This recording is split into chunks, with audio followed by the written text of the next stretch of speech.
1172 کا دوسرا مہینہ گزر رہا تھا۔ شوبک کا قلعہ تو سر ہو چکا تھا، لیکن شہر میں ابھی بدنظمی اور افراتفری تھی۔ عیسائی اپنے کنبوں سمیت وہاں سے بھاگنے کی کوشش کر رہے تھے، کچھ بھاگ بھی گئے تھے۔ انہیں ڈر یہ محسوس ہو رہا تھا کہ جس طرح انہوں نے شوبک کے مسلمان باشندوں پر ظلم و تشدد کر رکھا تھا، اسی طرح اب مسلمان ان کا جینا حرام کر دیں گے۔ اس انتقامی کارروائی سے وہ اتنے خوفزدہ ہوئے کہ انہوں نے جب اپنی فوج کو قلعے سے بھاگتے سلطان ایوبی کے تیر اندازوں کے تیروں سے مرتے اور ہتھیار ڈالتے دیکھا تو بال بچوں کو لے کر گھروں سے نکلنے لگے۔ مسلمان سپاہ نے انہیں جانے نہیں دیا تھا۔ سالاروں اور کمانداروں نے اپنے طور پر حکم دے دیا تھا کہ شہر سے کسی شہری کو کہیں جانے نہ دیا جائے۔ چنانچہ سپاہی بھاگنے والے عیسائیوں کو ریگستان کے دور دراز راستوں، گوشوں اور ٹیلوں کے علاقوں سے روک روک کر واپس بھیج رہے تھے۔ یہ لوگ دراصل اپنے اور اپنے حکمرانوں کے گناہوں کی سزا سے بھاگ رہے تھے۔ انہوں نے یہاں کے مسلمانوں کو کیڑے مکوڑے بنا رکھا تھا۔ مسلمانوں کا کیمپ اس کا منہ بولتا ثبوت تھا۔ سلطان ایوبی کو اس کیمپ کا علم تھا۔ وہ شوبک میں داخل ہوتے ہی اس کیمپ میں پہنچا اور ایک اندازے کے مطابق وہاں 2000 کے قریب مسلمان قید تھے۔ یہ 2000 لاشیں تھیں۔ ان سے مویشیوں کی طرح کام لیا جاتا تھا۔ ان سے غلاظت تک اٹھوائی جاتی تھی۔ ان میں بہت سے ایسے بھی تھے جو یہاں جوانی میں لائے گئے تھے اور بوڑھے ہو چلے تھے۔ وہ بھول گئے تھے کہ وہ انسان ہیں۔ ان میں پہلی لڑائیوں کے جنگی قیدی بھی تھے، اور ان میں ان بدنصیبوں کی تعداد زیادہ تھی جنہیں صلیبیوں نے قافلوں سے اور شہر سے پکڑ کر کیمپ میں ڈالا تھا۔ یہ امیر کبیر تاجر تھے یا خوبصورت لڑکیوں کے باپ تھے۔ ان سے دولت، مال اور لڑکیاں چھین لی گئی تھیں۔ ان میں شہر کے وہ مسلمان بھی تھے جن کے خلاف یہ الزام تھا کہ وہ سلطنت اسلامیہ کے وفادار اور صلیب کے دشمن ہیں۔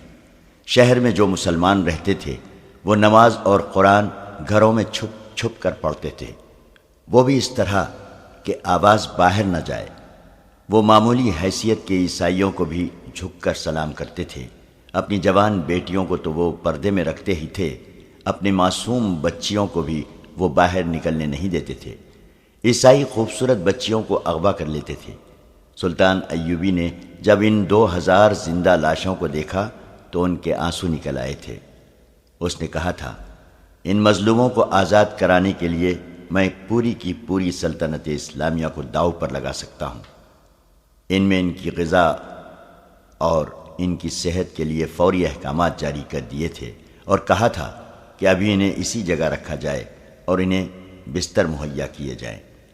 اس کے پاس ابھی ان کی کہانیاں سننے کے لیے وقت نہیں تھا۔ اسے ابھی باہر کی کیفیت کو قابو میں لانا تھا۔ باہر کا یہ عالم تھا کہ جنگ ابھی جاری تھی، جس کی نوعیت کھلی جنگ کسی نہیں تھی۔ صورت یہ تھی کہ صلیبی فوج جو سلطان ایوبی کے دھوکے میں آ کر کرک اور شوبک سے دور اس کی فوج کو روکنے کے لیے چلی گئی تھی، وہ بکھر کر پسپا ہو رہی تھی۔ مسلمان دستے اس پر شپقوں مار مار کر زیادہ برا حال کر رہے تھے۔ سلطان ایوبی کو اطلاعیں مل رہی تھیں کہ بعض جھڑپوں میں اس کے دستے گھیرے میں آ کر نقصان اٹھا رہے تھے۔ یہ خطرہ بھی تھا کہ کرک کے قلعے میں جو صلیبی فوج ہے وہ صحرا میں پھنسی اور بکھری ہوئی اپنی فوج کی مدد کے لیے بھیج دی جائے گی۔ اس صورتحال کے لیے سلطان ایوبی کے پاس فوج کی کمی تھی۔ مصر سے وہ کمک نہیں منگوانا چاہتا تھا کیونکہ وہاں کی سازشیں دبی نہیں تھیں۔ معزول کی ہوئی فاطمی خلافت کے حامی درپردہ سازشوں میں مصروف تھے۔ سوڈانی حبشی الگ طاقت جمع کر رہے تھے۔ ان دونوں کو صلیبی مدد دے کر سلطان ایوبی کے خلاف متحد کر رہے تھے۔ سب سے بڑا خطرہ یہ تھا کہ متعدد مسلمان سیاسی اور فوجی سربراہ بھی سلطان ایوبی کے خلاف درپردہ کارروائیوں میں مصروف تھے۔ یہ ایمان فروشوں کا ٹولہ تھا جو اقتدار کے حصول کے لیے اسلام کے دشمنوں کے ساتھ ساز باز کر رہا تھا۔ انہوں نے حشیشین کے پیشہ ور قاتلوں کی خدمات بھی حاصل کر لی تھیں، جنہوں نے سلطان ایوبی کے قتل کا منصوبہ بنا لیا تھا۔ سلطان ایوبی نے کئی بار کہا تھا کہ صلیبیوں کی یہ کتنی بڑی کامیابی ہے کہ وہ میرے ہاتھوں مسلمانوں کو قتل کرا رہے ہیں۔ وہ بے شک ایمان فروش ہیں جنہیں میں نے غداری کی پاداش میں سزائے موت دے دی ہے، لیکن وہ مسلمان تھے، کلمہ گو تھے۔ کاش کہ یہ لوگ اپنے دشمن کو پہچان لیتے۔ اب جب کہ شوبک کا قلعہ اس کے قدموں میں تھا اور وہ قلعے کی دیوار پر اپنے فوجی مشیروں وغیرہ کے ساتھ گھوم رہا تھا، اسے شہر کے مسلمان باشندے گروہ در گروہ ناچتے اور اللہ اکبر کے نعرے لگاتے نظر آ رہے تھے۔ اونٹوں پر شہیدوں کی لاشیں اور زخمی لائے جا رہے تھے۔ سلطان ایوبی گہری سوچ میں کھویا ہوا تھا۔ اس کا دست راست بہاؤالدین شداد اپنی یادداشتوں میں لکھتا ہے، صلاح الدین ایوبی کے چہرے پر فتح و نصرت کا کوئی تاثر نہیں تھا۔ خوشیاں منانے والے شوبک کے مسلمانوں کا ایک گروہ دف اور شہنائی کی تال پر ناچتا اس دیوار کے دامن میں آن رکا جہاں ہم کھڑے تھے۔ صلاح الدین ایوبی انہیں دیکھتا رہا۔ لوگ اسے دیکھ کر پاگلوں کی طرح ناچنے لگے۔ صلاح الدین کے ہونٹوں پر مسکراہٹ تک نہ آئی۔ اس نے ان لوگوں کے لیے ہاتھ تک نہیں ہلایا، بس دیکھ رہا تھا۔ گروہ میں سے کسی نے بلند آواز سے کہا، صلاح الدین بن نجم الدین ایوب، تم شوبک کے مسلمانوں کے لیے پیغمبر بن کر آئے ہو۔ وہ لوگ عربی نسل کے تھے، ایک دوسرے کو باپ کے نام سے پہچانتے اور پکارتے تھے، اس لیے ان میں بیشتر صلاح الدین ایوبی کو بن ایوب یا بن نجم کہتے تھے۔ سلطان ایوبی کرد نسل سے تھا۔ ناچنے والوں میں سے کسی نے نعرہ لگایا، کرد کے بچے، ہم تیری پیغمبری کو سجدہ کرتے ہیں۔ صلاح الدین ایوبی یک لخت بیدار ہو گیا، تڑپ کر بولا، انہیں کہو مجھے گناہگار نہ کرے، میں پیغمبروں کا غلام ہوں، سجدے کے لائق صرف اللہ کی ذات ہے۔ میں نے سلطان کے ایک محافظ سے کہا، بھاگ کر جاؤ اور ان لوگوں سے کہو کہ ایسے نعرے نہ لگائیں، امیر مصر ناراض ہوتے ہیں۔ محافظ جانے لگا تو ایوبی نے اسے روک کر کہا، آرام سے کہنا، ان کا دل نہ دکھانا، انہیں ناچنے دو، انہیں گانے دو، انہوں نے جہنم سے نجات حاصل کی ہے۔ میری زندگی ان لوگوں کی خوشیوں کے لیے وقف ہے۔ وہ اور کچھ نہیں کہہ سکا کیونکہ اس کی آواز پھرا گئی تھی۔ یہ جذبات کا غلبہ تھا۔ اس نے منہ پھیر لیا۔ وہ ہم سب سے اپنے آنسو چھپا رہا تھا۔ کچھ دیر بعد اس نے ہم سب کی طرف دیکھا اور کہا، ہم ابھی فلسطین کی دہلیز پر پہنچے ہیں، ہماری منزل بہت دور ہے، ہمیں شمال میں وہاں تک جانا ہے جہاں سے بحر روم کا ساحل گھوم کر مغرب کو جاتا ہے۔ ہمیں سرزمین عرب سے آخری صلیبی کو ڈھکیل کر بحر روم میں ڈبونا ہے۔ وہیں سلطان ایوبی نے اپنے متعلقہ مشیر کو حکم دیا کہ سارے شہر میں منادی کرا دو کہ کوئی غیر مسلم اس خوف سے شہر سے نہ بھاگے کہ مسلمان انہیں پریشان کریں گے۔ کسی مسلمان فوجی یا شہری سے کوئی تکلیف پہنچے تو وہ قلعے کے دروازے پر شکایت کرے، اس کا ازالہ کیا جائے گا۔ اس نے زور دے کر کہا کہ ہم کسی کے لیے تکلیف اور مصیبت کا نہیں، پیار اور محبت کا پیغام لے کر آئے ہیں۔ اگر کسی نے اسلامی حکومت کے خلاف کوئی بات یا حرکت کی تو اسے اسلامی قانون کے تحت سزا دی جائے گی جو بہت سخت ہوگی، اور یاد رکھو کہ اسلامی قانون سے نہ کوئی غیر مسلم بچ سکتا ہے اور نہ مسلمان۔ اس کے ساتھ ہی اس نے حکم دیا کہ شہر میں اگر کوئی صلیبی فوجی یا جاسوس چھپا ہوا ہے یا اسے کسی نے اپنے گھر میں پناہ دے رکھی ہے تو وہ فوراً اپنے آپ کو مسلمان فوج کے حوالے کر دے۔ سلطان ایوبی کی فوج قلعے کی ایک دیوار توڑ کر اندر گئی تھی۔ اس نے حکم دے رکھا تھا کہ قلعے کے اس حصے پر فوراً قبضہ کیا جائے جہاں صلیبیوں کے محکمہ جاسوسی کا مرکز تھا۔ اس کے جاسوسوں نے اس سے اس مرکز کے متعلق بہت سی معلومات دی تھی اور رہنمائی بھی کی تھی، مگر صلیبی اتنے اناڑی نہیں تھے۔ انہوں نے سب سے پہلے اسی حصے کو خالی کیا اور دستاویزات نکال لیے گئے تھے۔ ان کی جاسوسی کا سربراہ ہرمن اور اس کے دیگر ماہرین وہاں سے غائب ہو چکے تھے۔ البتہ 8 لڑکیاں پکڑی گئی تھیں جو علی بن سفیان کے حوالے کر دی گئی تھیں۔ وہ ان سے معلومات لے رہا تھا۔ ان لڑکیوں نے بتایا تھا کہ کم و بیش 20 لڑکیاں وہاں سے نکل گئی ہیں۔ وہ سب اپنے طور پر بھاگی تھیں۔ ان کے ساتھ کوئی مرد نہیں تھا۔ مرد جاسوس بھی نکل گئے تھے۔ ان 8 لڑکیوں میں سے ایک نے اپنی ساتھی لڑکی لفظینہ کے متعلق بتایا تھا کہ اس نے ایک مسلمان فوجی حدید کو قلعے سے فرار کرا کے خودکشی کر لی تھی۔ شوبک میں امن اور شہری انتظامات بحال کرنے کی سرگرمیاں تھیں اور کرک میں شوبک پر حملے اور اسے سلطان ایوبی سے چھڑانے کی اسکیمیں بن رہی تھیں، لیکن صلیبی حملے کے لیے اتنی جلدی تیار نہیں ہو سکتے تھے جتنا وہ سمجھتے تھے۔ ان کے سامنے پہلا سوال تو یہ تھا کہ ان کے عالم جاسوس نے بڑی پکی اطلاع دی تھی کہ سلطان ایوبی کرک پر حملہ کرے گا۔ اس کی فوجیں کرک کی طرف ہی آ رہی تھیں۔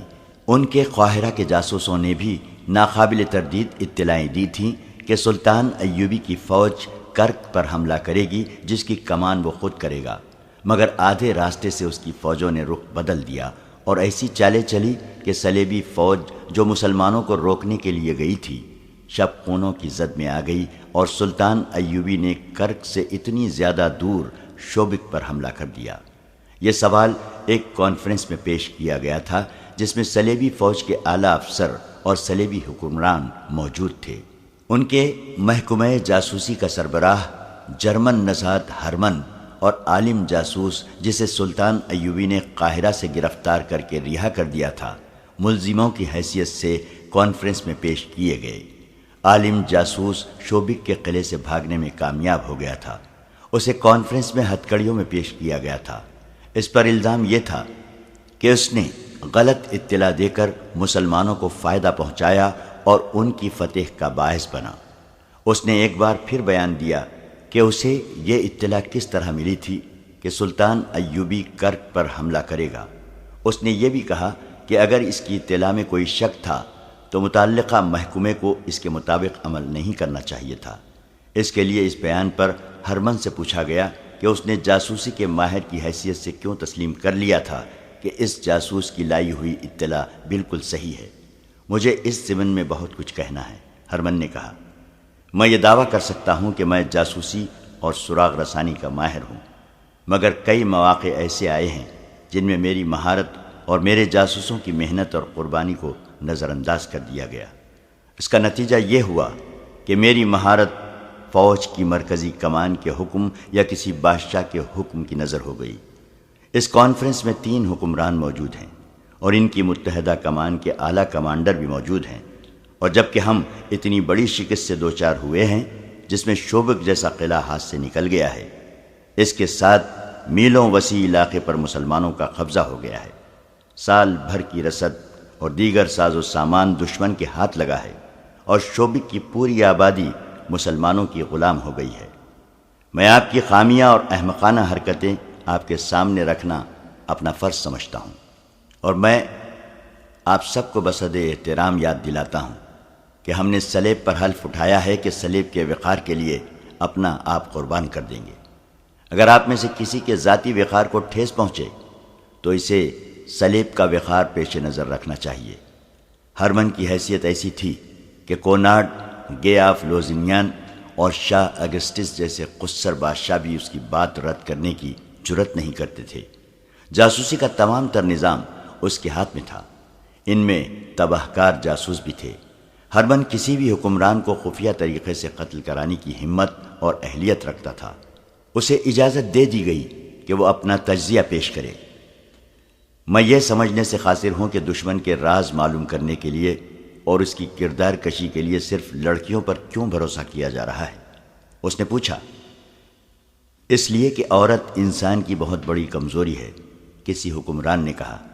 کردار کشی کا بہترین ذریعہ عورت ہے، خواہ وہ تحریر میں ہو یا گوشت پوشت کی صورت میں ہو۔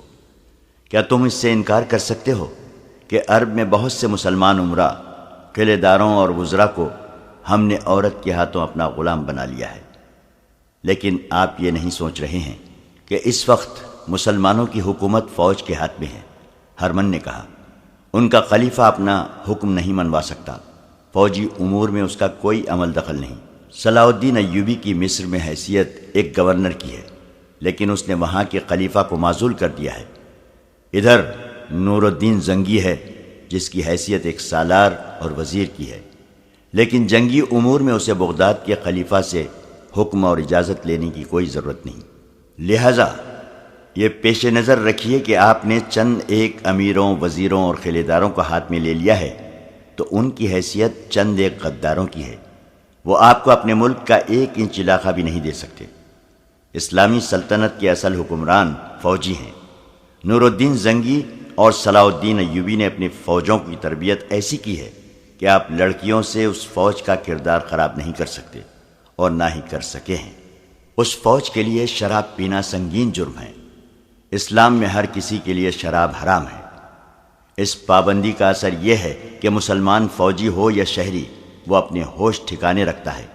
اگر صلاح الدین ایوبی شراب کا عادی ہوتا تو آج مصر ہمارا ہوتا، اور صلاح الدین ایوبی شوبک کے قلعے کا فاتح نہ ہوتا بلکہ اس قلعے میں ہمارا قیدی ہوتا۔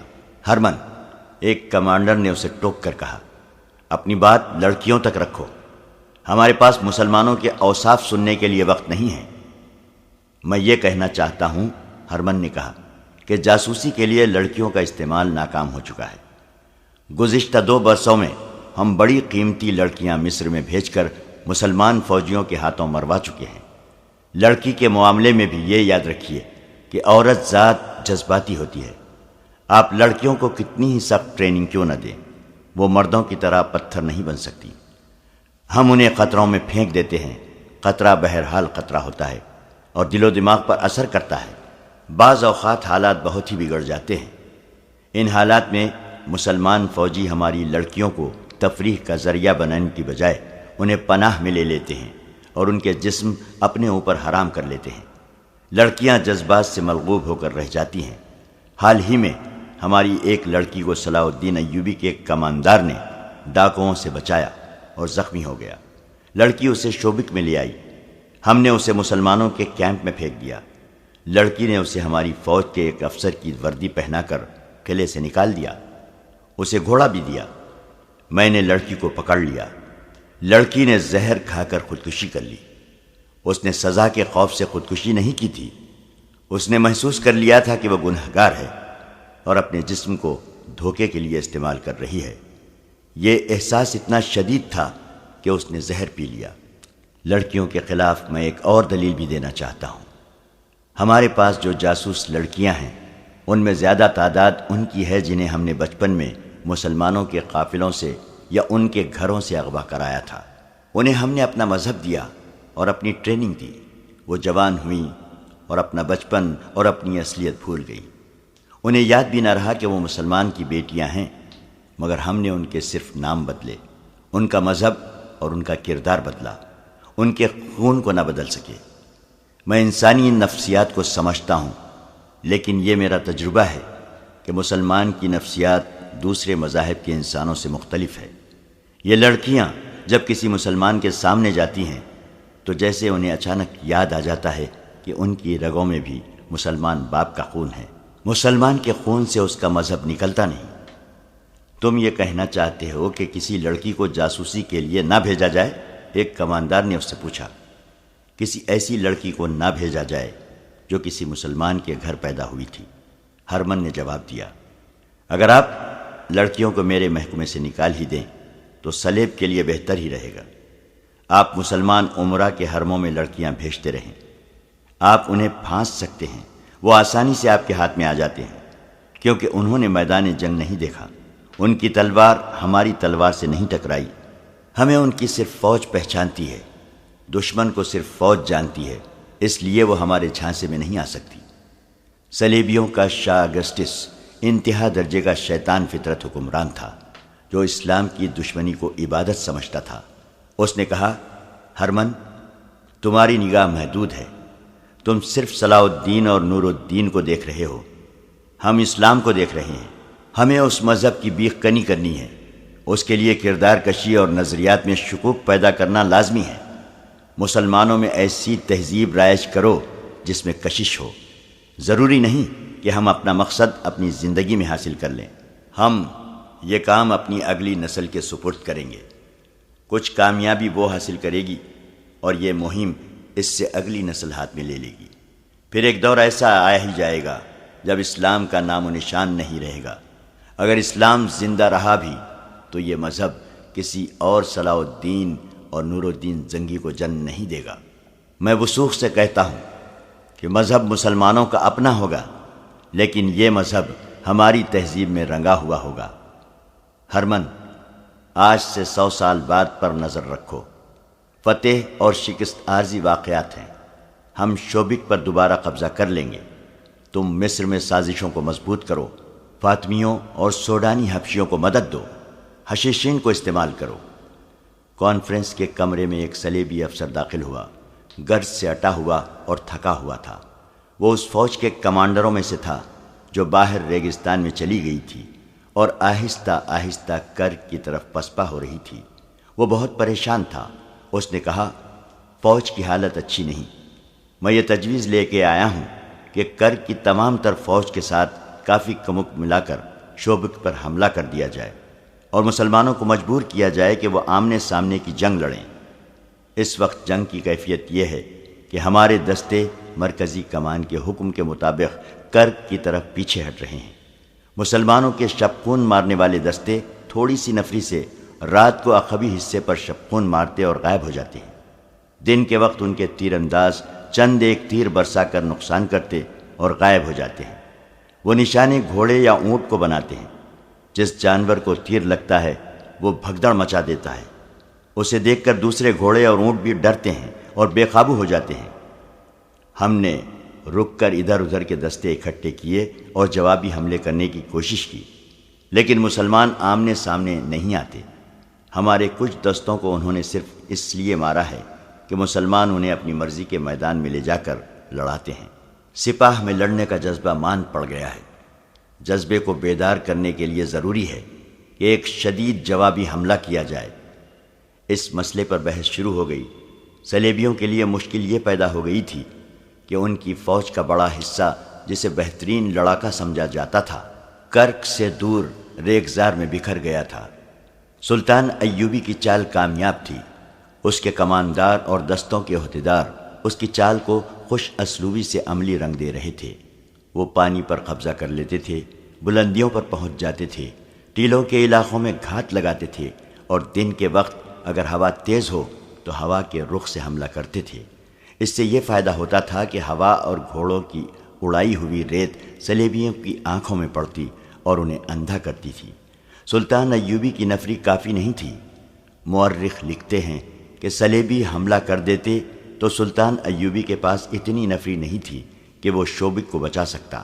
اس نے جنگی فہم و فراست سے کام لیا اور صلیبیوں پر اپنا رعب قائم کر دیا تھا۔ شوبک کے شمال مشرق میں صلیبیوں کی قاسی فوج بیکار بیٹھی تھی۔ اسے اس ڈر سے واپس نہیں بلایا جا رہا تھا کہ نور الدین زنگی سلطان ایوبی کو کمک بھیج دے گا۔ صلیبی حکمران اور کمانڈر کرک کے قلعے میں بیٹھے ہوئے پیچ و تاب کھا رہے تھے۔ شوبک میں ایوبی کو یہ مسئلہ پریشان کر رہا تھا کہ صلیبیوں نے حملہ کر دیا تو وہ کس طرح روکے گا۔ اس نے عیسائیوں کے بھیس میں اپنے جاسوس کرک بھیجوا دیے تھے تاکہ صلیبیوں کے عزائم اور منصوبوں سے آگاہ کرتے رہیں۔ اس نے ایسا انتظام کر رکھا تھا کہ اسے محاذ کی خبریں تیزی سے مل رہی تھیں۔ اس نے شوبک سے اور گرد و نواح کے علاقے سے فوج کے لیے بھرتی شروع کر دی اور حکم دیا کہ قلعے میں فوری طور پر ان کی ٹریننگ شروع کر دی جائے۔ صلیبیوں کے بہت سے گھوڑے اور اونٹ قلعے میں رہ گئے تھے۔ باہر کے دستوں کو اس نے حکم بھیج دیا تھا کہ دشمن کے جانوروں کو مارنے کی بجائے پکڑیں اور قلعے میں بھیجتے رہیں۔ نئی بھرتی کی ٹریننگ کے سلسلے میں اس نے یہ حکم جاری کیا کہ انہیں شبخون مارنے کی اور متحرک جنگ لڑنے کی ٹریننگ دی جائے۔ کرک میں جو کانفرنس ہو رہی تھی اس میں ہرمن کی اس تجویز کو رد کر دیا گیا تھا کہ جاسوسی کے لیے لڑکیوں کو استعمال نہ کیا جائے۔ البتہ عالم جاسوس کو چھوڑ دیا گیا اور اسے یہ حکم دیا گیا کہ وہ مسلمانوں پر نظریاتی حملے کرنے کے لیے آدمی تیار کرے۔ اس کے بعد یہ پوچھا گیا کہ شوبک میں کتنی جاسوس لڑکیاں اور مرد رہ گئے ہیں اور کیا لڑکیوں کو وہاں سے نکالا جا سکتا ہے؟ ہرمن نے انہیں بتایا کہ چند ایک لڑکیاں مسلمان کی قید میں ہیں، کچھ نکل آئی ہیں اور کچھ لاپتہ ہیں۔ مرد جاسوسوں کے متعلق اس نے بتایا کہ چند ایک قید ہو گئے ہیں اور بہت سے وہیں ہیں۔ انہیں اطلاع بھیج دی گئی ہے کہ وہیں رہیں اور اب مسلمان بن کر اپنا کام کریں۔ ایک صلیبی حکمران نے کہا کہ جو لڑکیاں وہاں قید میں ہیں انہیں نکالنا شاید آسان نہ ہو، لیکن ہو سکتا ہے کہ کچھ لڑکیاں وہاں عیسائیوں کے گھروں میں روپوش ہو گئی ہوں، انہیں وہاں سے نکالنا لازمی ہے۔ تھوڑی دیر کے بحث و مباحثے کے بعد طے ہوا کہ ایک ایسا گروہ تیار کیا جائے جو سلطان ایوبی کے شپکوں مارنے والے آدمیوں کی طرح جان پر کھیلنا جانتا ہو۔ اس گروہ کا ہر ایک آدمی ذہین اور پھرتیلا ہو، عربی یا مصری زبان بول سکتا ہو۔ اس گروہ کو ایسے مسلمانوں کے بھیس میں شوبک بھیجا جائے جس سے پتہ چلے کہ کرک کے عیسائیوں کے ظلم و تشدد سے بھاگ کر آئے ہیں۔ انہیں یہ کام دیا جائے کہ شوبک میں رہ کر لڑکیوں کا سراغ لگائیں اور انہیں وہاں سے نکالیں۔ اس کام کے لیے وہ جرائم پیشہ آدمی موزوں رہیں گے جنہیں ان کی خواہش کے مطابق جیلوں سے نکال کر فوج میں لایا گیا ہے۔ فوج میں پیشہ ور مجرموں کو تلاش کرو اور انہیں چند دن ٹریننگ دے کر شوبک بھیج دو، لیکن یہ خیال رکھو کہ ان میں وہی سپاہی ہوں جو شوبک میں رہ چکے ہوں اور وہاں کی گلی کوچوں سے واقف ہوں۔ یہاں یہ مسئلہ پیدا ہوا کہ یہ جرائم پیشہ آدمی اس خطے کی زبان نہیں جانتے۔ اس کا حل یہ پیش کیا گیا کہ زیادہ تر ایسے آدمی بھیجے جائیں جو وہاں کی زبان جانتے ہوں۔ متعدد مورخین نے شوبک کی فتح کو کئی ایک رنگ دیے ہیں۔ ان میں صاف گو قسم کے مورخین نے جو ولیم آف ٹائر کی طرح عیسائی ہیں، صلیبیوں پر کڑی نکتہ چینی کی ہے۔ وہ لکھتے ہیں کہ ان کے حکمران خوبصورت لڑکیوں کے ذریعے مسلمان علاقوں میں جاسوسی، تقریب کاری اور کردار کشی پر زیادہ توجہ دیتے تھے۔ اس سے ان کے اپنے کردار کا پتہ ملتا ہے کہ کیا تھا۔ یہ درست ہے کہ انہوں نے مسلمانوں کے چند ایک غیر فوجی سربراہوں کو اپنے زیر اثر لے لیا تھا، لیکن ان کے دماغ میں یہ نہ آئی کہ مسلمانوں کی ایک قوم بھی ہے اور ایک فوج بھی ہے۔ کسی قوم اور اس کی فوج کے قومی جذبے کو مارنا آسان کام نہیں ہوتا۔ اس صورت میں جبکہ صلیبیوں نے مسلمانوں کے نہتے قافلے لوٹے تھے، ان کی بچیاں اغوا کی تھیں، مفتوحہ علاقوں میں وسیع پیمانے پر آبرو ریزی کی، قتل عام کیا اور مسلمانوں کو بیگار کیمپوں میں ٹھوس کر جانور بنا دیا، مسلمان قوم اور فوج کے جذبے کو مجروح کرنا ممکن ہی نہیں تھا۔ انہوں نے مسلمانوں کے دلوں میں انتقام کا جذبہ پیدا کر دیا تھا۔ اسلام کی صفوں میں چند ایک غدار پیدا کر لینے سے اس مذہب کی عظمت کو مجروح نہیں کیا جا سکتا تھا۔ مورخین نے لکھا ہے کہ اس وقت جب شوبک پر حملے کی ضرورت تھی اور جب سلطان صلاح الدین ایوبی جنگی لحاظ سے کمزور تھا، صلیبیوں نے شوبک سے چند ایک لڑکیوں کو نکال لانے پر توجہ مرکوز کر لی اور اس مہم کے لیے جانبازوں کا گروہ تیار ہونے لگا۔ وہ لکھتے ہیں کہ صلاح الدین ایوبی کی جنگی فہم و فراست کی داد دینی پڑتی ہے کہ اس نے صلیبیوں پر یہ رعب طاری کر دیا تھا کہ اس نے ان کی فوج کو بکھیر دیا ہے۔ صلیبیوں نے اس تاثر کو قبول کر لیا تھا۔ انہوں نے اس طرف توجہ ہی نہ دی کہ ایوبی کی اپنی فوج دستہ دستہ ٹولہ ٹولہ ہو کے بکھر گئی ہے، اور یہ بھی کہا جا سکتا ہے کہ سلطان ایوبی اس صورتحال سے کچھ پریشان بھی تھا۔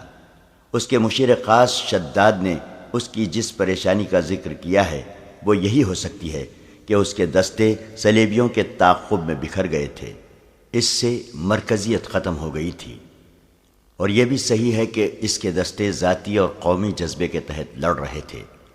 ایسی مثالیں بھی ملی ہیں کہ بعض مسلمان دستے صحرائی بھول بھلیوں میں بھٹک گئے اور خوراک اور پانی سے محروم رہے، لیکن وہ ہر حال اور ہر کیفیت میں لڑتے رہے۔ یہ جذبے کی جنگ تھی جس سے صلیبی سپاہی آری تھے۔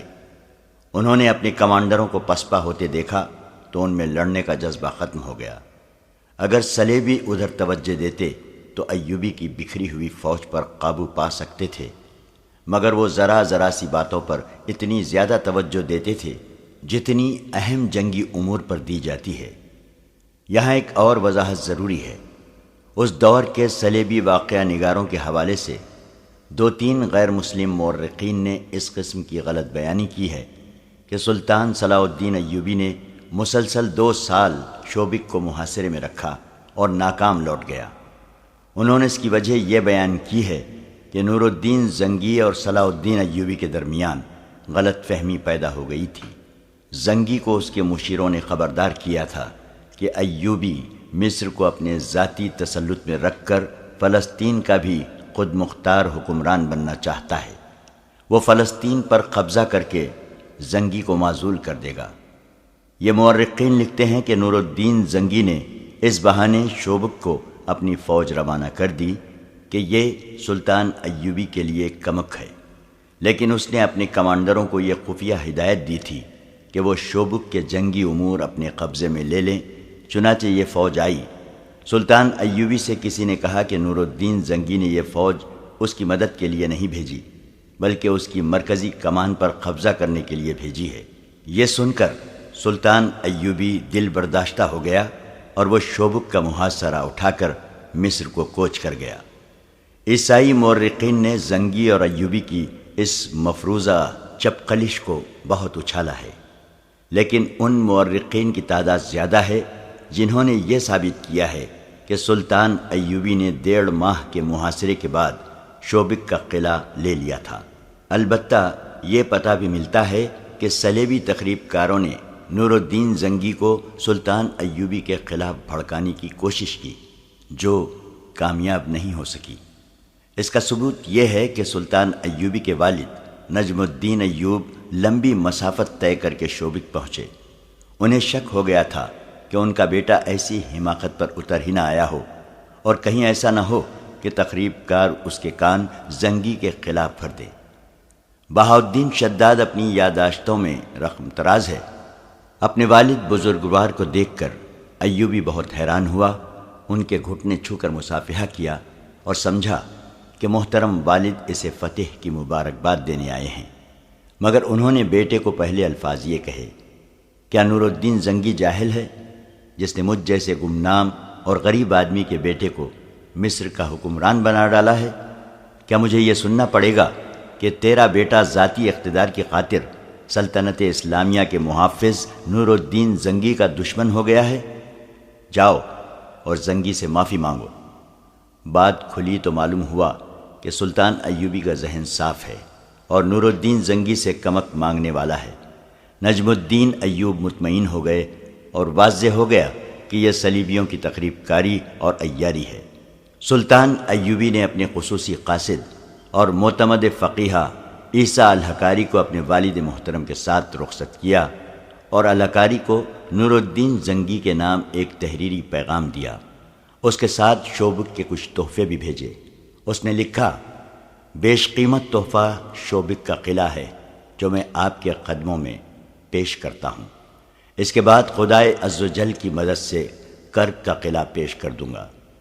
اس پیغام میں سلطان ایوبی نے واضح کیا تھا کہ صلیبیوں کی تخریب کاری سے خبردار رہیں اور یہ نہ بھولیں کہ کچھ مسلمان امرا بھی اس تخریب کاری اور سازشوں میں صلیبیوں کا ہاتھ بٹا رہے ہیں، ان کی سرکوبی کی جائے۔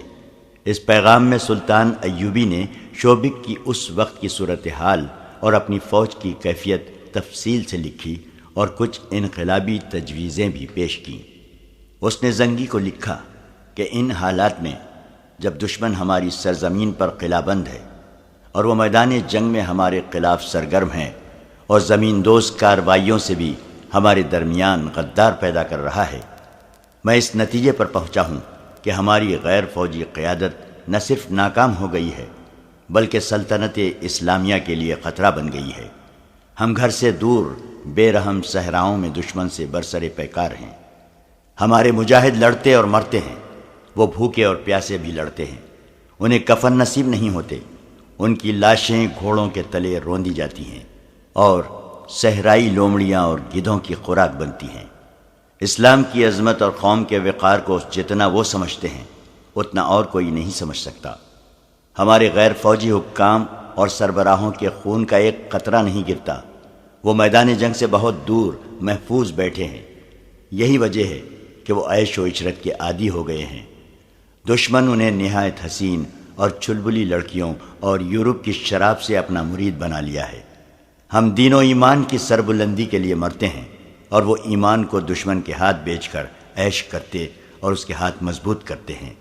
سلطان ایوبی نے لکھا کہ اب جب کہ میں فلسطین کی دہلیز پر آ گیا ہوں اور میں نے فلسطین لیے بغیر واپس نہ جانے کا طے کر لیا ہے، میں ضروری سمجھتا ہوں کہ آپ نور الدین زنگی غیر فوجی قیادت پر کڑی نظر رکھیں۔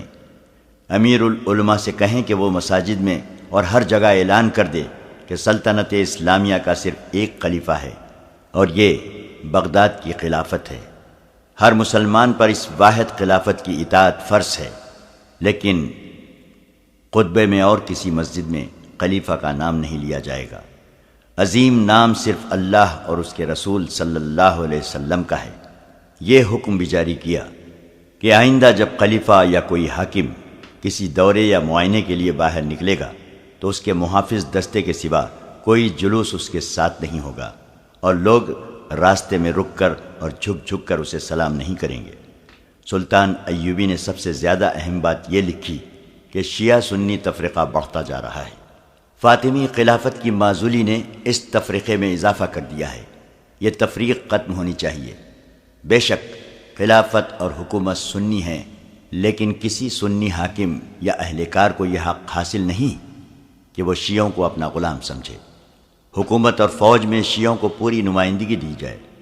اس قسم کی کچھ اور بھی انقلابی تجاویز تھیں جو سلطان ایوبی نے نور الدین زنگی کو بھیجی۔ مورخین اس پر متفق ہیں کہ زنگی نے ان پر فوری طور پر عمل کیا۔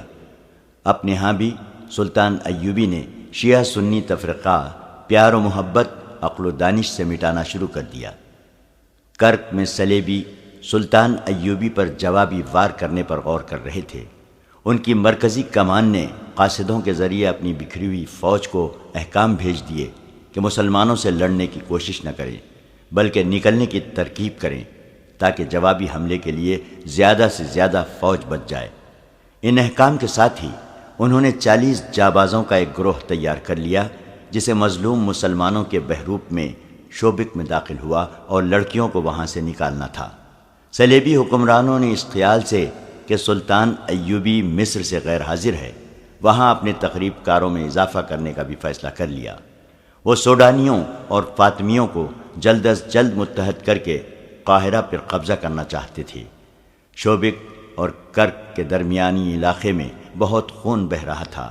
وہ سارا علاقہ ہموار ریگستان نہیں تھا۔ کئی جگہوں پر مٹی اور ریتیلی سلوں کے ٹیلے تھے اور کہیں ریت کی گول گول ٹیکریاں تھیں جن میں کوئی داخل ہو جائے تو باہر نکلنے کا راستہ نہیں ملتا تھا۔ ایسے علاقوں میں صلیبی بھی مر رہے تھے اور سلطان ایوبی کے مجاہدین بھی، اور وہاں شوبک کے وہ عیسائی بھی مر رہے تھے جو مسلمانوں کے ڈر سے شہر سے کرک کی سمت بھاگ اٹھے تھے۔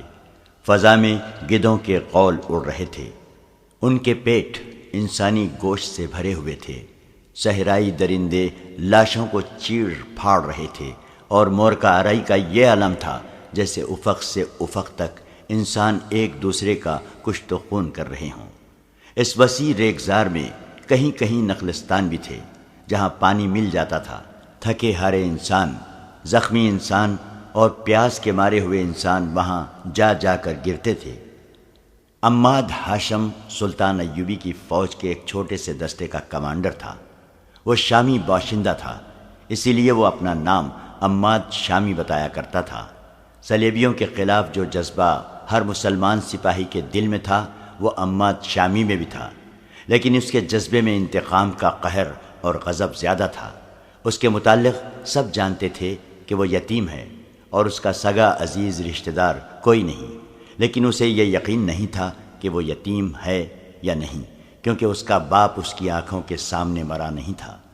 وہ 13-14 سال کی عمر میں گھر سے بھاگا تھا۔ اس وقت اس کا گھر شوبک میں تھا۔ اسے اچھی طرح یاد تھا کہ اس کے بچپن میں شوبک پر صلیبیوں کا قبضہ ہوا تھا اور انہوں نے مسلمانوں کا کشت و خون شروع کر دیا تھا۔ اس کا بچپن صلیبیوں کی دہشت میں گزرا تھا۔ اس نے مسلمان جنگی قیدی بھی دیکھے جنہیں مار مار کر لایا جا رہا تھا، اور اس کے سامنے 2 قیدیوں کے سر کاٹ دیے گئے تھے کیونکہ وہ زخموں کی وجہ سے چل نہیں سکتے تھے۔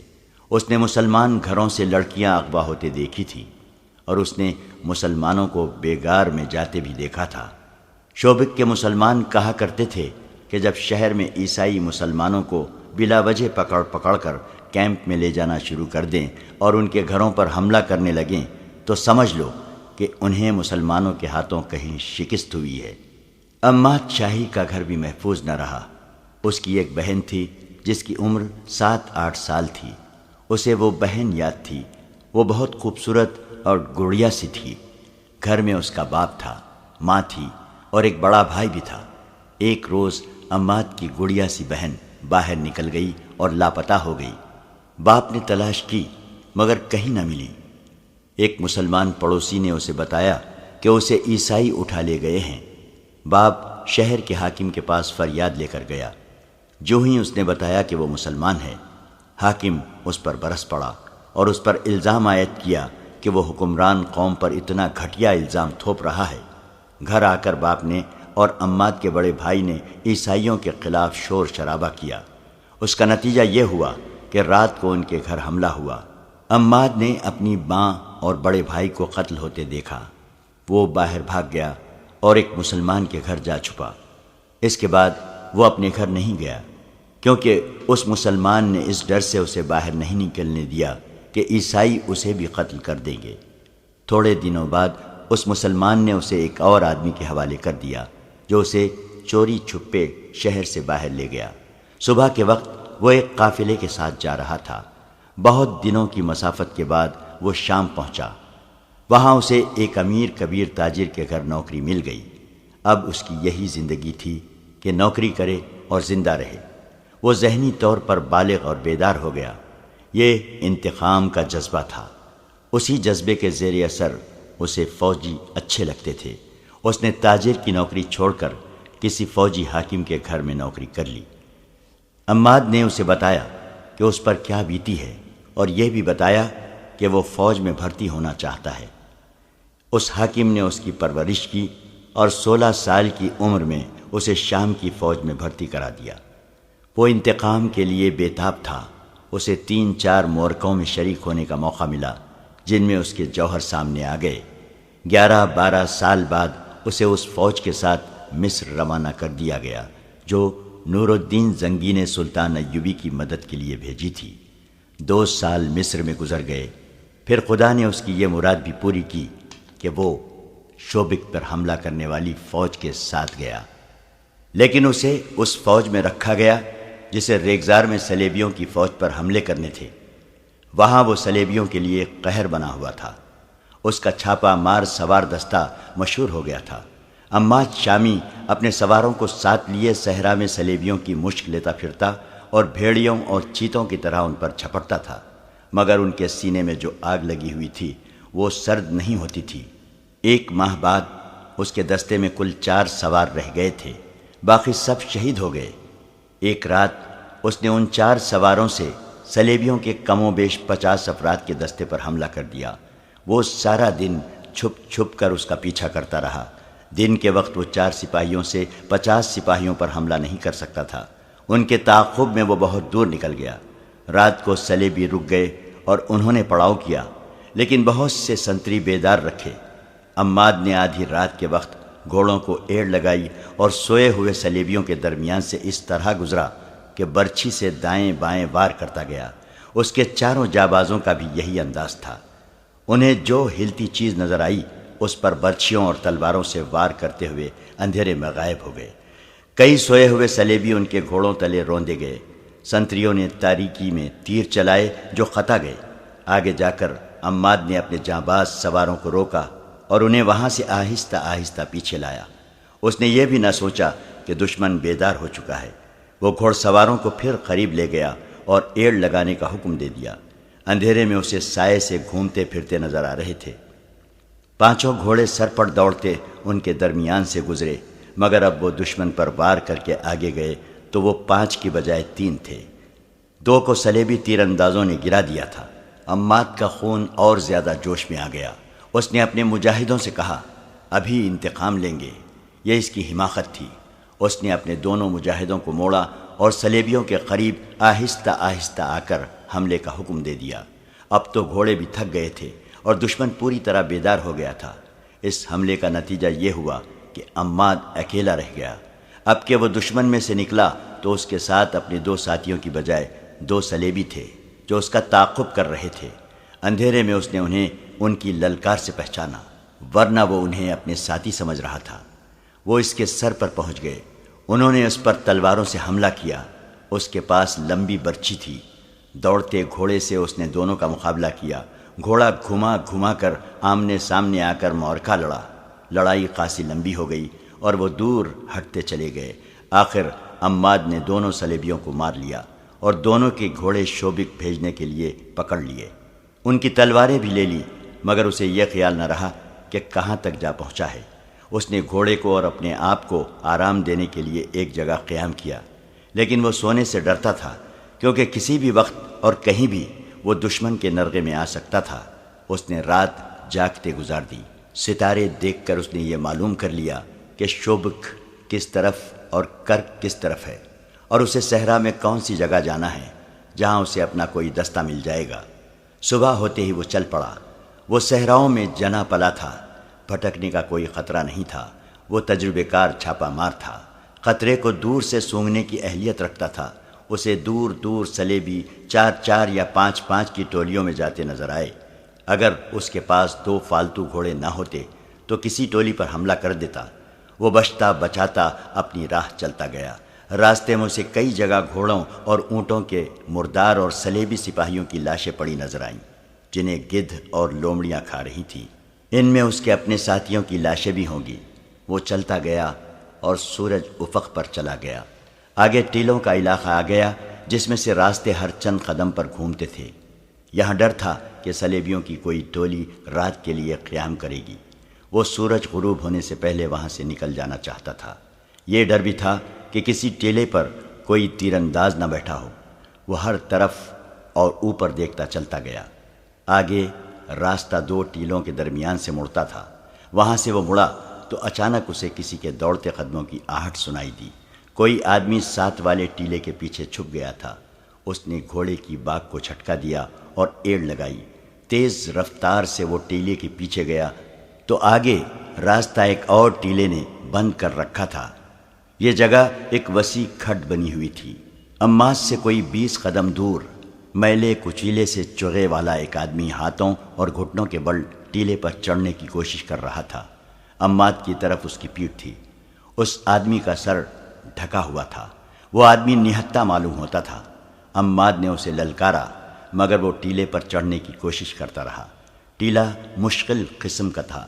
اماد آگے چلا گیا۔ اس آدمی نے ایک کوشش اور کی، مگر کہیں ہاتھ پاؤں نہ جما سکا۔ وہ نڈھال ہو چکا تھا۔ ٹیلے سے اس کی گرفت ڈھیلی ہو گئی اور وہ لڑکتا ہوا اماد کے گھوڑے کے قدموں میں آن پڑا۔ اس کے سر سے چوغے کی اوڑھنی والا حصہ اتر گیا۔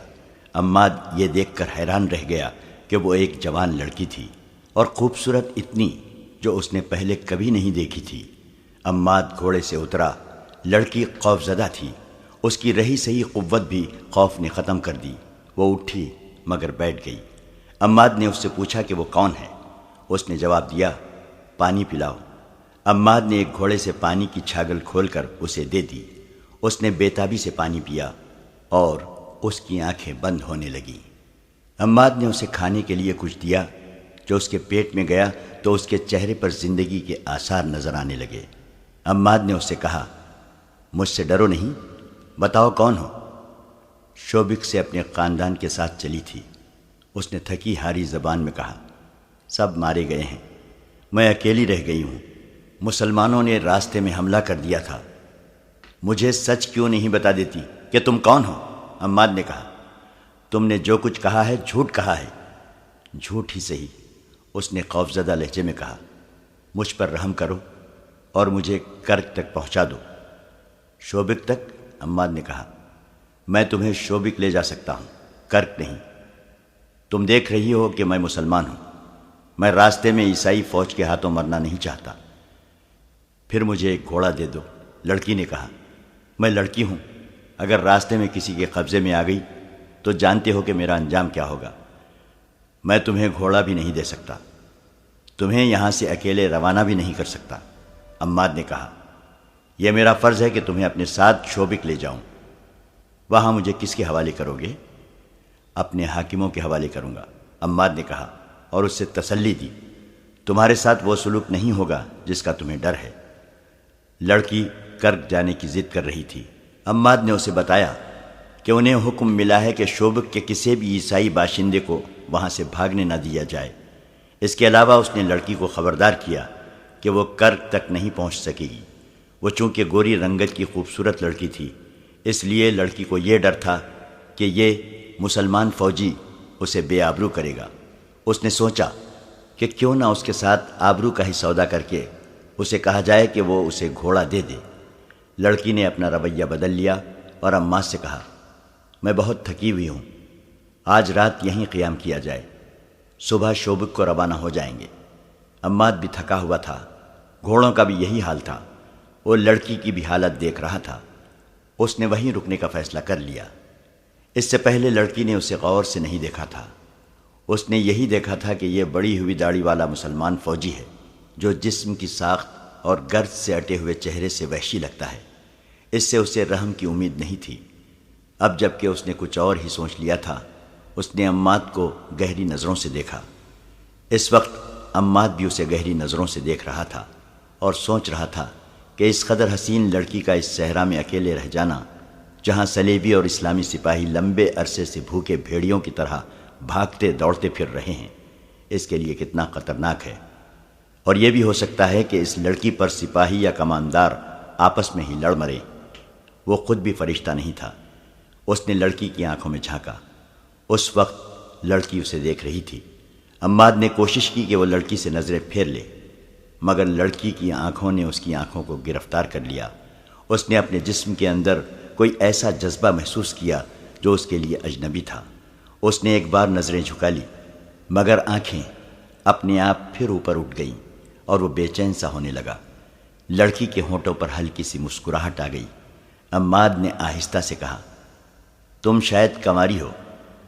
ہاں، لڑکی نے جواب دیا اور ذرا سا بھی سوچے بغیر کہہ دیا، میرا دنیا میں کوئی نہیں رہا، اگر میرے ساتھ کرک چلے چلو تو میں تمہارے ساتھ شادی کر لوں گی۔ عماد بیدار سا ہو گیا۔ اس نے کہا، پھر تم مجھے کہو گی کہ اپنا مذہب تبدیل کر لو، جو میں نہیں کر سکوں گا۔ تم شوبک چل کر میرے ساتھ شادی کرو اور مسلمان ہو جاؤ۔ مجھے بہرحال کرک جانا ہے، لڑکی نے کہا۔ اگر میرے ساتھ وہاں تک چلو گے تو تمہاری دنیا بدل جائے گی۔ لڑکی نے سودا بازی شروع کر دی تھی، لیکن عماد کچھ اور ہی سوچ رہا تھا۔ یہ سوچ ایسی تھی جسے وہ سمجھ بھی نہیں سکتا تھا۔ وہ بار بار لڑکی کے چہرے، اس کے ریشمی بالوں اور آنکھوں کو دیکھتا اور سر جھکا کر سوچ میں کھو جاتا تھا۔ لڑکی کی جیسے وہ کوئی بات سن ہی نہیں رہا تھا۔ تھوڑی دیر بعد لڑکی کا چہرہ گہری شام کی تاریکی میں چھپ گیا۔ اس نے گھوڑے کے ساتھ بندھے ہوئے تھیلے میں سے کھانے کی 2-3 چیزیں نکالی، لڑکی کو دیں اور خود بھی کھا لی۔ اس کا جسم اس قدر نڈھال تھا، جو ہی لیٹا اس کی آنکھ لگ گئی۔ آدھی رات کے بعد جب لڑکی نے کروٹ بدلی اور اس کی آنکھ کھل گئی، اس نے عماد کو دیکھا۔ وہ قراٹے لے رہا تھا۔ ان سے چند قدم دور گھوڑے کھڑے تھے۔ رات کے پچھلے پہر کا چاند ٹیلوں کے اوپر آ گیا تھا۔ صحرائی چاندنی آئینے کی طرح شفاف تھی۔ لڑکی نے گھوڑوں کو دیکھا۔ عماد کو اتنا ہوش بھی نہ تھا کہ سونے سے پہلے گھوڑوں کی زینیں اتار دیتا۔ لڑکی نے گھوڑے تیار دیکھے۔ عماد کو گہری نیند سوئے دیکھا اور یہ بھی محسوس کیا کہ پیٹ میں خوراک اور پانی جانے سے اس کا جسم تر و تازہ ہو گیا ہے، تو اس نے اپنے چوغے کے اندر ہاتھ ڈالا۔ جب اس کا ہاتھ باہر آیا تو اس کی اتنی دلکش انگلیوں نے ایک خنجر کو مضبوطی سے پکڑ رکھا تھا۔ چاندنی میں اسے عماد کا چہرہ نظر آ رہا تھا۔ وہ تو بے ہوشی کی نیند سویا ہوا تھا۔ لڑکی نے چاندنی میں چمکتے ہوئے خنجر کو دیکھا اور ایک بار پھر عماد کے چہرے پر نظر ڈالی۔ عماد آہستہ سے کچھ بڑبڑایا۔ وہ نیند میں بول رہا تھا۔ لڑکی یہی سمجھ سکی کہ وہ گھر والوں کو یاد کر رہا ہے۔ لڑکی نے عماد کے سینے کو غور سے دیکھا اور اندازہ کیا کہ اس کا دل کہاں ہے۔ وہ ایک سے دوسرا وار کرنا نہیں چاہتی تھی۔ یہ وار دل پر ہونا چاہیے تھا تاکہ عماد فوراً مر جائے، ورنہ وہ مرتے مرتے بھی اسے مار ڈالے گا۔ لڑکی نے خنجر کو اور زیادہ مضبوطی سے پکڑ لیا اور گھوڑوں کو دیکھا۔ اس نے دل ہی دل میں پورا عمل دہرایا۔ وہ خنجر دل میں اتار دے گی اور بھاگ کر ایک گھوڑے پر سوار ہو جائے گی اور گھوڑے کو ایڑ لگا دے گی۔ وہ سپاہی نہیں تھی، ورنہ وہ بلا سوچے سمجھے خنجر مار کر عماد کو ختم کر دیتی۔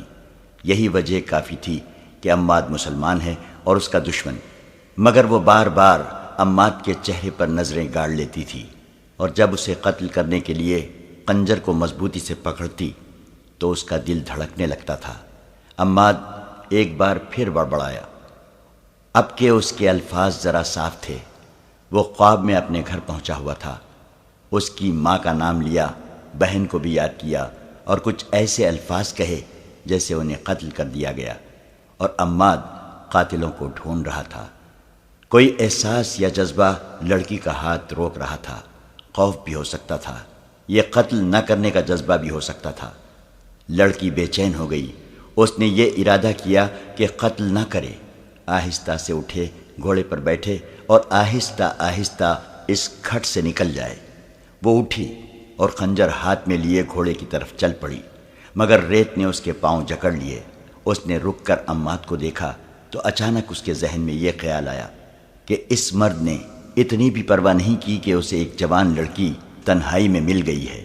اس نے یہ بھی نہیں سوچا کہ یہ لڑکی عیسائی ہے جو اسے سوتے میں قتل کر سکتی ہے، اور اس نے گھوڑے کی زینیں بھی نہیں اتاری، اور اس نے اپنی برچھی اور تلوار بھی احتیاط سے نہیں رکھی۔ کیوں؟ کیا اسے مجھ پر بھروسہ تھا؟ کیا یہ اتنا ہی بے حس ہے کہ میری جوانی اس کے اندر کوئی جذبہ بیدار نہیں کر سکی؟ اسے ایسے محسوس ہونے لگا جیسے اس آدمی نے اسے گھوڑے سے زیادہ قیمتی نہیں سمجھا۔ وہ آہستہ آہستہ ایک گھوڑے تک پہنچی۔ گھوڑا ہنہنایا۔ لڑکی نے گھبرا کر عماد کو دیکھا۔ گھوڑے کی آواز پر بھی اس کی آنکھ نہ کھلی۔ وہ 3 گھوڑوں کی اونٹ میں کھڑی ایک گھوڑے پر سوار ہونے کا ارادہ کر رہی تھی کہ اسے اپنے عقب سے آواز سنائی دی۔ کون ہو تم؟ لڑکی نے چونک کر پیچھے دیکھا۔ ایک آدمی نے منہ سے وسل بجائی اور کہا، ہماری یہ قسمت۔ وہ 2 تھے۔ دوسرا ہنسا۔ لڑکی زبان سے پہچان گئی کہ یہ سلیبی ہیں۔ ایک نے لڑکی کو بازو سے پکڑا اور اپنی طرف کھینچا۔ لڑکی نے کہا، میں سلیبی ہوں۔ دونوں آدمی ہنس پڑے اور ایک نے کہا، پھر تم سالم ہماری ہو۔ آؤ ذرا ٹھہرو اور میری بات سنو۔ اس نے کہا، میں شوبک سے فرار ہو کر آئی ہوں۔ میرا نام ایونا ہے۔ میں جاسوسی کے شعبے کی ہوں۔ کرک جا رہی ہوں۔ وہ دیکھو، ایک مسلمان سپاہی سویا ہوا ہے۔ اس نے مجھے پکڑ لیا تھا۔ میں اسے سوتا چھوڑ کر بھاگ رہی ہوں۔ میری مدد کرو۔ یہ گھوڑے سنبھالو اور مجھے کرک پہنچاؤ۔ اس نے انہیں اچھی طرح سمجھایا کہ وہ سلیبی فوج کے لیے کتنی قیمتی اور کارآمد لڑکی ہے۔ ایک سلیبی نے اسے وحشیوں کی طرح بازوؤں میں جکڑ لیا اور کہا، جہاں کہو گی پہنچا دیں گے۔ دوسرے نے ایک بیہودہ بات کہہ دی اور دونوں اسے ایک طرف کو دھکیلنے لگے۔ وہ سلیبی فوج کے پیادہ سپاہی تھے جو مسلمان چھاپا ماروں سے بھاگتے پھر رہے تھے۔ رات وہ چھپ کر ذرا آرام کرنا چاہتے تھے۔ ایسی خوبصورت لڑکی نے انہیں حیوان بنا دیا۔ لڑکی نے جب دیکھا کہ انہیں سلیب کا بھی کوئی خیال نہیں تو اس نے اس امید پر بلند آواز سے بولنا شروع کر دیا کہ عماد جاگ اٹھے گا۔ اسے سپاہیوں نے گھسیٹنا شروع کر دیا۔ اچانک ایک نے گھبرائی ہوئی آواز میں اپنے ساتھی کا نام لے کر کہا، بچو، مگر اس نے بچنے سے پہلے ہی عماد کی برچی اس کے پیٹھ میں اتر چکی تھی۔ دوسرے نے تلوار سونت لی۔ اس وقت لڑکی نے دیکھا کہ اس کے ہاتھ میں خنجر ہے۔ اس نے خنجر سلیبی سپاہی کے پہلو میں گھونپ دیا۔ یک کے بعد دیگرے 2 اور وار کیے اور چلا چلا کر کہا، تمہیں زندہ رہنے کا کوئی حق نہیں۔ تم سلیب کے نام پر غلیظ داغ ہو۔ جب دونوں سلیبی ٹھنڈے ہو گئے تو لڑکی بے قابو ہو کر رونے لگی۔ عماد نے اسے بہلایا اور کہا، اب یہاں رکنا ٹھیک نہیں۔ ہو سکتا ہے زیادہ سپاہی ادھر آ نکلے۔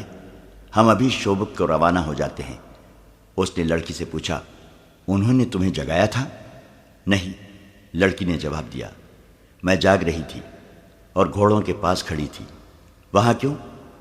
گھوڑے پر سوار ہو کر بھاگنے کے لیے، لڑکی نے اعتراف کرتے ہوئے کہا۔ میں تمہارے ساتھ نہیں جانا چاہتی تھی۔ تم نے خنجر کہاں سے لیا ہے؟ میرے پاس تھا، لڑکی نے جواب دیا۔ میں نے پہلے ہی ہاتھ میں لے رکھا تھا۔ پہلے ہی ہاتھ میں کیوں لے رکھا تھا؟ عماد نے پوچھا۔ شاید اس لیے کہ میں جاگ اٹھوں تو تم مجھے قتل کر دو۔ لڑکی نے جواب نہ دیا۔ عماد کو دیکھتی رہی۔ کچھ دیر بعد بولی، میں تمہیں قتل کر کے بھاگنا چاہتی تھی، بیشتر اس کے کہ تم مجھے قتل کرو۔ میں تمہیں بتا دینا چاہتی ہوں کہ میں نے یہ خنجر تمہیں قتل کرنے کے لیے کھولا تھا، لیکن ہاتھ اٹھا نہیں۔ میں یہ نہیں بتا سکتی کہ میں نے تمہارے دل میں خنجر کیوں نہیں اتارا۔ تمہاری زندگی میرے ہاتھ میں تھی۔ میں بزدل نہیں، پھر بھی میں تمہیں قتل نہ کر سکی۔ میں کوئی وجہ بیان نہیں کر سکتی۔ شاید تم کچھ بتا سکو۔ زندگی اور موت اللہ کے ہاتھ میں ہے، عماد نے کہا۔ تمہارا ہاتھ میرے خدا نے روکا تھا اور تمہاری عزت خدا نے بچائی ہے۔ میرا وجود تو ایک بہانہ اور ایک سبب تھا۔